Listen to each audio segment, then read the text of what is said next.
Process starting में काफ़ी complex लगे थे, बट मुझे एक चीज़ पता था, मुझे बनना आर्म्ड फोर्सेस में ऑफिसर ही है। और मुझे एक बहुत अच्छी चीज़ इस प्रिपरेशन के बीच में जानने को मिला कि knowledge is the key to confidence. अगर जो आपके पास नॉलेज नहीं है तो आपके पास कॉन्फिडेंस नहीं होगा।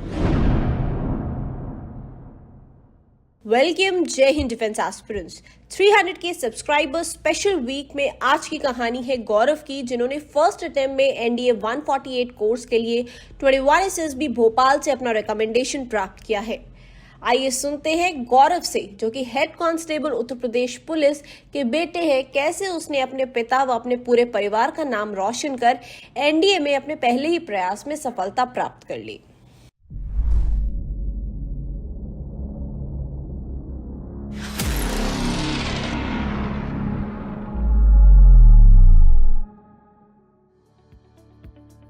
Hello friends, I am Gaurav Singh Vishen. I was a student of Centurion Defense Academy, and in my first attempt I was recommended from 21 SSB Bhopal for NDA 148 batch course.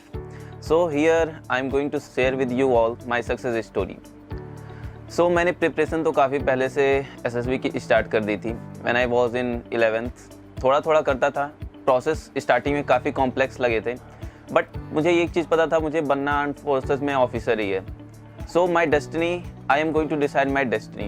It is my mind that कुछ भी हो जाए मुझे तो करना यही है। So I have only one dream, that is I have to go in NDA, that is National Defense Academy, in my first attempt. So मेरी प्रिपरेशन 11th में स्टार्ट हो गई थी। मैंने थोड़ा थोड़ा ऑनलाइन देखना स्टार्ट कर दिया था कि ये कैसे होता है, सारी चीज़ें कैसे होती हैं SSB इंटरव्यू में। And written, of course, it is easy for me because I was from initial only. I was a good student. So written मेरे लिए टफ टास्क नहीं था, मेरे लिए टफ टास्क था SSB. So मैं SSB की प्रिपरेशन करता हूँ और 12th में मुझे काफ़ी टाइम मिला जिसमें मैं खुद से प्रिपरेशन कर सकता था, क्योंकि उस टाइम पे कोरोना टाइम था और स्कूल्स बंद थी। सो मेरे पास खुद को टाइम देने के लिए सफिशिएंट टाइम मेरे पास था। और क्योंकि we know that it is not like that कि हमारे अंदर अगर जो क्वालिटीज़ नहीं है तो हम ऑफिसर बन जाएंगे।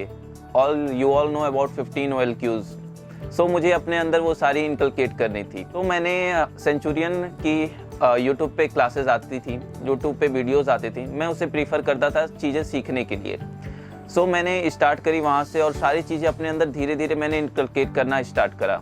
मैंने धीरे धीरे कोशिश करी हर चीज़ इम्प्रूव करने की, अपने आप को बेटर बनाने की, अपने आप को जो भी कमियां मेरे अंदर लगती थी मैंने पहले उस सबको डायरी पे नोट डाउन किया। एंड मैंने उस पर कॉन्टिन्यूसली 1 ईयर वर्क किया। और 1 साल बाद मैं जब वो डायरी के पन्ने में खोलता हूँ अब, तो मुझे दिखता है कि वो सारी प्रॉब्लम्स अब मेरे अंदर नहीं हैं। Yes, at present also many problems are there और मैं उन पर भी वर्क कर रहा हूँ और very soon I will remove those all also. So इस तरह मैं अपनी प्रिपरेशन स्टार्ट करता था। मेरे लिए एक टफ टास्क था साइकोलॉजी टेस्ट। सो मैं उस पर काम तो करता था पर बहुत अच्छा मैं नहीं कर पाता था, क्योंकि शायद ऑफिसर बनने के लिए जो साइकोलॉजी चाहिए वो डिफरेंट ही होती थी। तो मैंने फिर भी ऑफिसर्स की मैंने अपनी लाइफ ही पूरी चेंज कर दी थी। जैसे ऑफिसर्स जीते हैं उनकी लाइफ की तरह मैंने जीना स्टार्ट कर दिया था खुद के साथ। मैं सुबह जल्दी उठता था, एक्सरसाइजेस करता था और बिल्कुल जैसे एक आर्मी ऑफिसर की लाइफ होनी चाहिए वैसे मैं करता था। और इसमें मुझे काफ़ी हेल्प मिली सेंचुरियन डिफेंस एकेडमी से। इनके जो वीडियोस होते थे वो मुझे काफ़ी मोटिवेट करते थे अपने आप को इम्प्रूव करने के लिए। फिर मैं रिटन क्वालिफाई करता हूँ 148 बैच कोर्स का। That was easy for me. 14 November 2021 it was. उसके बाद मैं डिसाइड करता हूँ कि मुझे एटलीस्ट लाइव एक्सपीरियंस के लिए कहीं जाना चाहिए। सो मैं अपने फ्रेंड के साथ बैठ के डिसाइड करता हूँ हमें कहाँ चलना चाहिए। तो मैं डिसाइड करता हूँ कि मुझे आना चाहिए सेंचुरियन डिफेंस एकेडमी, बिकॉज मैं पहले से ही यहाँ से यूट्यूब के थ्रू मैं यहाँ से लर्निंग्स ले रहा था। तो मैं यहाँ आता हूँ और यहाँ पर काफ़ी नई चीज़ें मुझे जानने को मिलती हैं। मुझे अपनी कमियाँ जानने को और ज़्यादा मिलती हैं और इम्प्रूवमेंट करने को मिलता है। सीसे सर ने हमारी काफ़ी हेल्प की थी इसमें। जैसे कि उन्होंने बताया था कि हम वर्डिंग्स में कहाँ गलती करते हैं, एक ऑफिसर्स के वर्डिंग में क्या डिफरेंस होता है और हमारे वर्डिंग्स में क्या डिफरेंस हो रहे थे। ये सारी चीज़ें मुझे यहाँ आके पता चली, क्योंकि अगर जो आपकी साइकोलॉजी है तो साइकोलॉजी में जैसे इफ़ एंड बट नहीं होता आपके साथ। एक ऑफिसर जो होता है उसे करना है तो यस उसे करना ही है।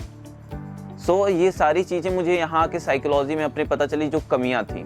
सो मैं उस पर वर्क करता हूँ। ऑफकोर्स मैंने 3 मंथ वर्क किए थे लगातार ये अपनी साइकोलॉजी पर। मैं यहाँ तो 1 मंथ ही था, 1 मंथ के लिए सेंचुरियन में था, लेकिन इसके बाद भी मैं यहाँ जो मेरे फ्रेंड्स थे वो मुझे यहाँ से जोड़ के रखते थे। जो भी सर इम्प्रूवमेंट्स बताते थे वो सारी चीज़ें वो मेरे साथ शेयर करते थे, और इसमें मेरे पेरेंट्स ने मुझे काफ़ी हेल्प करी थी, क्योंकि वो हमेशा से मुझ पर विश्वास करते थे। मैं जो भी कहता था, they never make me stop to do anything. So I was very thankful to my friends and my family that they always supported me and helped me a lot to make it in my first attempt. और जो initial मेरे अंदर डर था, मतलब मैं I have stage fear, I accept it. So मैं इसे रिमूव करने के लिए मुझे काफ़ी अच्छी चीज़ बताई गई थी, दैट इज़ आपको वीडियो बनानी है मेरे, so that you will get confident, you come to know where is your mistakes. So मैं अपने लैपटॉप पे आज भी मेरे साथ लगभग 200 वीडियोस पड़ी हुई हैं लेक्चरेट की, जो मैंने खुद अपनी अलग अलग टॉपिक्स पढ़ के मैंने प्रिपेयर किया था। और मुझे एक बहुत अच्छी चीज़ इस प्रिपरेशन के बीच में जानने को मिला कि knowledge is the key to confidence. अगर जो आपके पास नॉलेज नहीं है तो आपके पास कॉन्फिडेंस नहीं होगा। सो मैंने न्यूज़पेपर पढ़ना स्टार्ट किया, डिफरेंस बुक पढ़ना स्टार्ट किए, मैंने बहुत सारी रीडिंग स्टार्ट की, और एक लाइन मुझे हमेशा मोटिवेट करती है, good reader is a good leader. So मैंने रीडिंग स्टार्ट करी, और उसके बाद ऑफ कोर्स मेरा कॉन्फिडेंस काफ़ी बूस्ट हुआ, और ये स्पीकिंग और स्टेज फियर का डर तो एकदम गायब ही हो गया। जैसे मैं अभी आपके सामने बिल्कुल कॉन्फिडेंटली बोल पा रहा हूँ, मुझे सोचने की ज़रूरत नहीं है मुझे नेक्स्ट लाइन क्या बोलनी है। लेकिन मैं जब स्टार्टिंग में वीडियोस बनाता था तो मैं लगभग 30 सेकंड के लिए ब्लैंक हो जाता था कि मुझे आगे क्या बोलना है। अप्रॉक्स 470 मार्क्स भी हैं मेरे रिटर्न में NDA 148 के लिए। उसके बाद जब मेरा जिस दिन मैंने 14 नवंबर को दिया था अपना return examination, I was very sure कि मेरा तो हो जाएगा। मैंने तभी से स्टार्ट कर दिया था प्रिपरेशन, और उसके बाद फिर मैंने डिसाइड, मेरा और मेरा एक और फ्रेंड था प्रभादित, हम दोनों मिलकर डिसाइड करते हैं कहाँ, मतलब एटलीस्ट एक बार तो ऑफलाइन जाना ही चाहिए, भले ही हमने आपस में कितनी भी प्रैक्टिस की हो, लेकिन ऑफलाइन इसलिए ज़रूरी है कि so that we get a live experience. So हम डिसाइड करते हैं आपस में बैठ के कि कौन सा कोचिंग हमारे लिए बेस्ट रहेगा। तो हमने डिसाइड किया कि चलो सेंचुरियन चलते हैं, बिकॉज हमारे डिस्ट्रिक्ट से क्लोज भी है, बिकॉज मैं गोरखपुर से हूँ। सो हम आ जाते हैं यहाँ पे, और यहाँ लगभग मैं 1 महीने रहा था। तो ऑफकोर्स बहुत सारी नई चीज़ें जानने को मिली। जो स्टोरीज़ मेरी होती थी, स्पेशली साइकोलॉजी की मैं बात करूँ, तो वो ऐसे ही रैंडम मैं कुछ भी लिखता था, और मेरा फ्रेंड मुझे काफ़ी पोक भी करता था इसकी वजह से कि तुम कुछ भी लिखते हो, मतलब because he is from defence background. तो उनके जो मामा थे वो उसे स्टोरीज़ के बारे में बताते रहते थे, ऐसे लिखो ऐसे लिखो, तो वो चीज़ें मुझे बताता था। बट मैं जब यहाँ आया, सीसी सर ने बताया कि स्टोरीज़ फ्रेम कैसे करनी है। उसके बाद मैं काफ़ी अच्छी स्टोरीज़ लिखने लगा, और मैं बताऊँ, मैं TAT की 12 में जितनी स्टोरी लिखी थी सब में एक बराबर वर्ड्स थे और सबके पैटर्न सेम थे। और वो आप जब खोलोगे ना मेरा वो डोजियर, तो आपको भी काफ़ी इंटरेस्टिंग लगेगा कि सारी एक बराबर कैसे हो सकती हैं स्टोरीज़। तो सर ने बताया था कि तुम्हें ज़्यादा और कम नहीं लिखना है, जैसे ये नहीं लगना चाहिए कि कुछ स्टोरी तुमने बहुत बड़ी लिखी है, कुछ बहुत छोटी।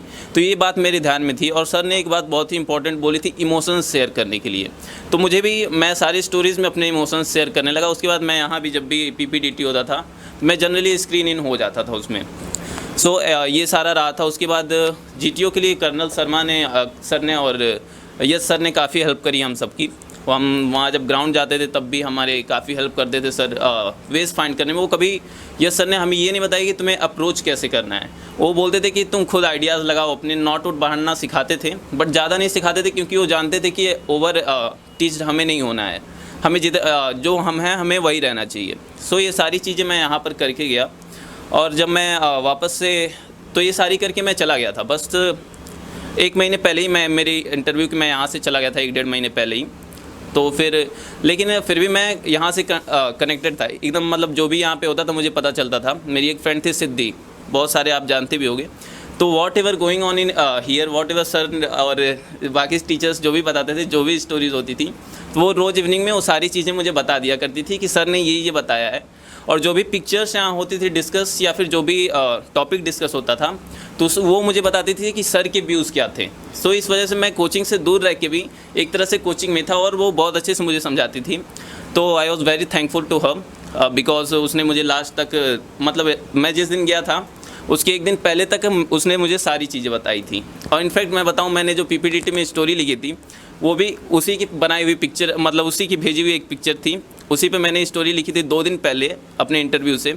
और सेम पिक्चर, सेम स्टोरी मुझे स्टक करती जब मैं PPDT की पिक्चर वहाँ देखता हूँ, और मैंने सेम स्टोरी लिख दी थी।